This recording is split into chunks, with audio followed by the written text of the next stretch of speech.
आपको ये समझ आ गया? देखो ट्री तो लास्ट के जो वर्ड होते हैं हर पोएम के अंदर लास्ट का जो वर्ड होता है उसी से राइम देखी जाती है हमेशा। अगर वो मैच नहीं खा रहे हैं वो वर्ड तो इसका मतलब क्या हुआ कि उस पोएम के अंदर राइम नहीं है। राइम का मतलब क्या होता है? लय, तुक। उसके अंदर क्या नहीं है? लय नहीं है, तुक नहीं है। इसीलिए एक पोएम की सबसे बड़ी एक फीचर होती है वो उसकी होती है राइम स्कीम। अब देखो इसका ये फर्स्ट स्टेंजा हो गया था यहां से लेकर और सी एंड तक। इसकी राइम स्कीम क्या निकाली अपन ने? ए ए बी बी, राइट। अब देखो नेक्स्ट की आप बताना, मैं आपको ये वर्ड ही लिखूंगा सेम टू सेम ऐसे जैसे यहां पे लिख रहा हूं मैं। नाइट, लाइट, सी और बी, ठीक है।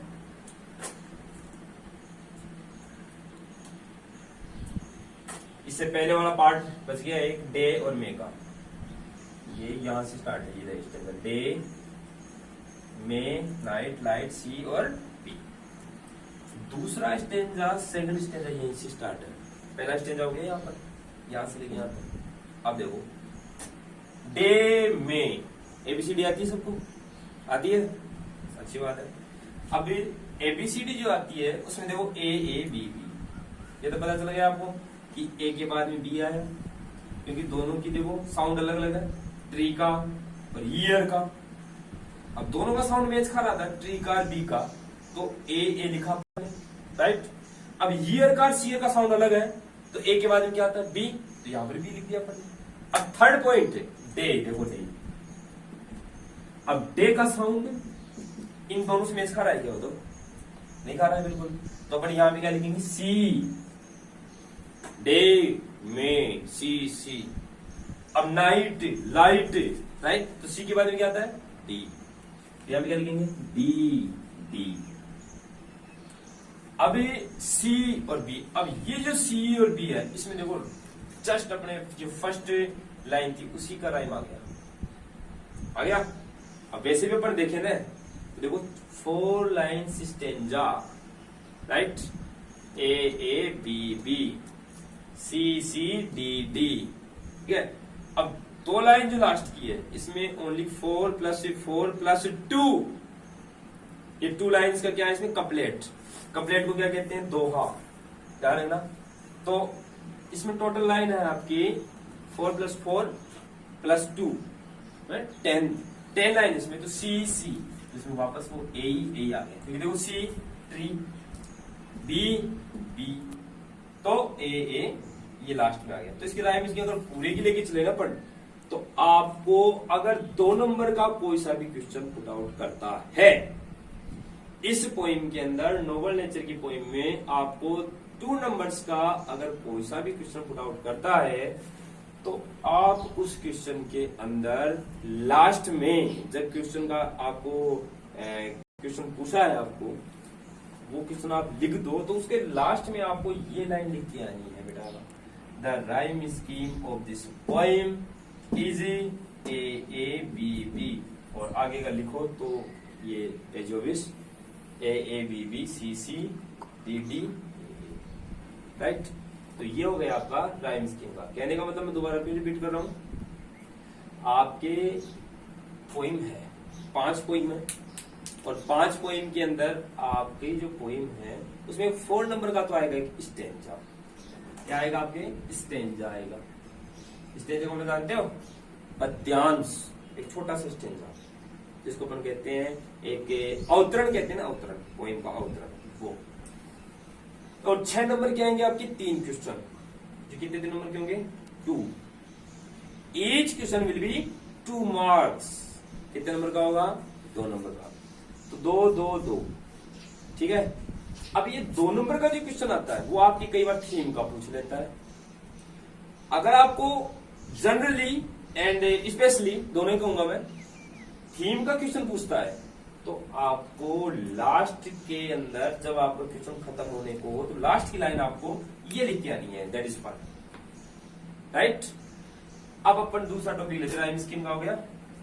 अब पूछ लेते हैं कि मैं पूछ लू आपको इसमें कौन सा अलंकार है? लिटरेरी ब्यूटी का दूसरा टॉपिक आ गया है फिगर्स।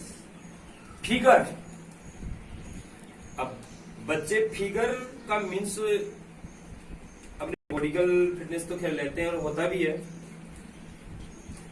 लेकिन फिगर का जो सिनोनिम होते हैं फिगर के, इसके सिनोनिम होते हैं बेटा, ध्यान रखना, एस्पेक्ट मतलब क्या होता है, रूप, अपीयरेंस। बट लिटरेरी ब्यूटी की बात कर रहे हैं अपन, लिटरेरी ब्यूटी के अंदर इसका मीन्स होता है अलंकार, और अगर अलंकार का सिनोनिम बताऊं मैं तो एडोर्नमेंट होगा, एडोर्नमेंट, इट मीन्स फिगर, फिगर अलंकार, काव्य की सौंदर्यता बताता है, उसको इंक्रीज करता है, उसको अपन क्या कहते हैं, अलंकार। अब आप ऐसे मानो कि आपको एक तरीके से इस पोएम के अंदर जीरो लेवल है आपका, जीरो लेवल ये है, कितना लेवल है, 0% लेवल है आपका। अब आपके एक ही स्टेंज आ गया है साहब, ये कहां से लेकर कहां तक, इट से लेकर और ये शेयर तक आ गया, राइट।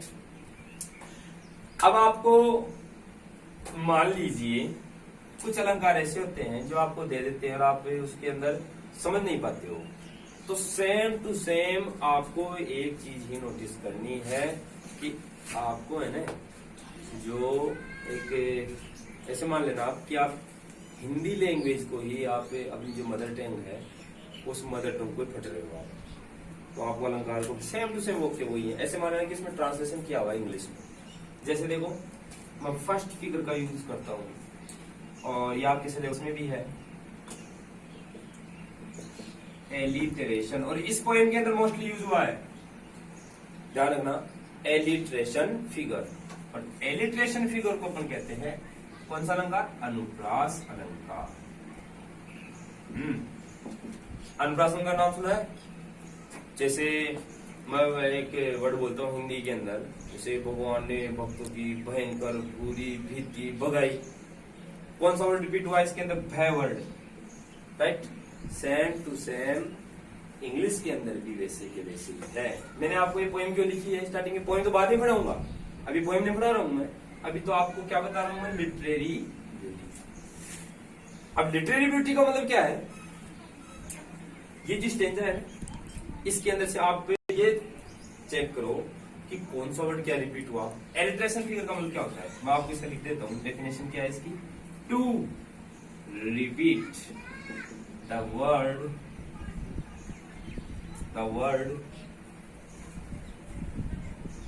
और सेंटेंस, किसी भी वाक्य का रिपीट करना, शब्द का रिपीट होना, called it is called alliteration figure.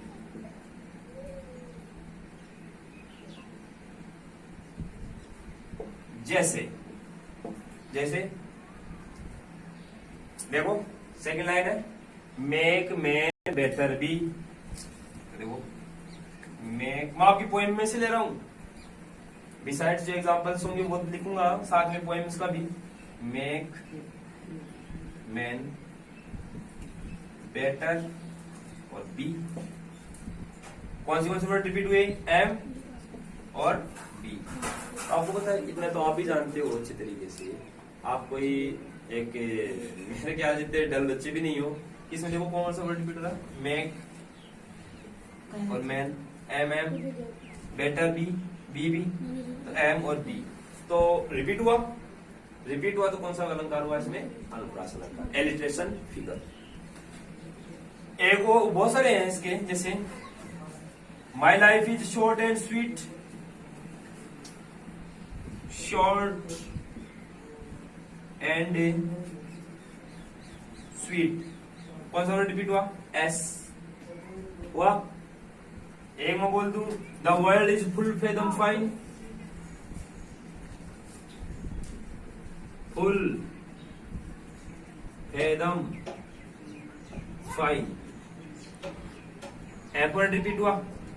तो कुल एक बात क्या है, इसके अंदर हमेशा जो टू रिपीट द वर्ड और sentence, it is called alliteration figure.